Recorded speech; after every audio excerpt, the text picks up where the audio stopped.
Madame, Monsieur, bonjour et bienvenue dans le JT du groupe Revue Fiduciaire. On découvre sans plus attendre les titres de ce jeudi 26 novembre.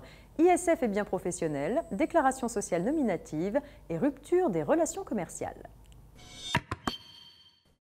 Nous ouvrons donc ce JT par une question d'ISF et biens professionnels. La propriétaire d'un fonds de commerce de camping l'a donné en location-gérance à une société d'exploitation dont elle est gérante. Plus tard, la propriétaire et son époux apportent à une société d'investissement qui leur appartient en totalité les parts sociales qu'ils possèdent dans le capital de la société d'exploitation du camping. Celle-ci se retrouve alors détenue à 65% par la société d'investissement. Les époux peuvent-ils bénéficier de l'exonération d'ISF au titre des biens professionnels pour les 65% de parts sociales qu'ils détiennent indirectement de la société d'exploitation? Non, a déclaré la Cour de cassation. Seuls les associés détenant directement des parts ou des actions dans la société d'exploitation du fonds de commerce peuvent bénéficier de l'exonération d'ISF au titre des biens professionnels. On poursuit avec la déclaration sociale nominative. La déclaration sociale nominative, la DSN, devait remplacer la majorité des déclarations sociales des entreprises au 1er janvier 2016. Cependant, le calendrier initial de la généralisation de la DSN a été modifié pour laisser davantage de temps aux entreprises et à l'administration pour se préparer. Ainsi, les employeurs et les tiers mandatés pour effectuer les déclarations sociales de leurs clients, notamment les experts comptables, devront transmettre pour la première fois une DSN à des dates fixées par décret et au plus tard le 1er juillet 2017.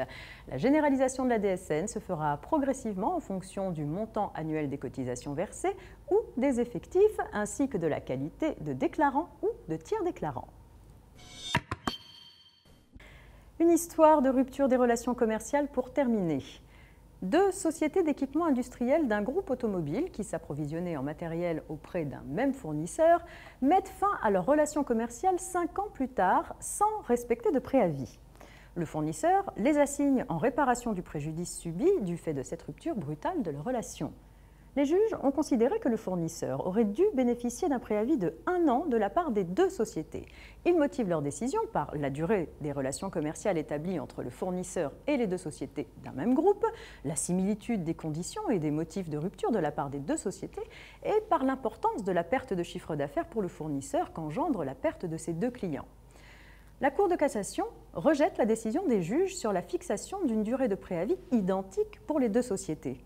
Elle rappelle que la rupture des relations commerciales doit être examinée au regard des relations du fournisseur avec chacune des deux sociétés qui, bien qu'appartenant à un même groupe, sont autonomes et n'ont pas agi de concert.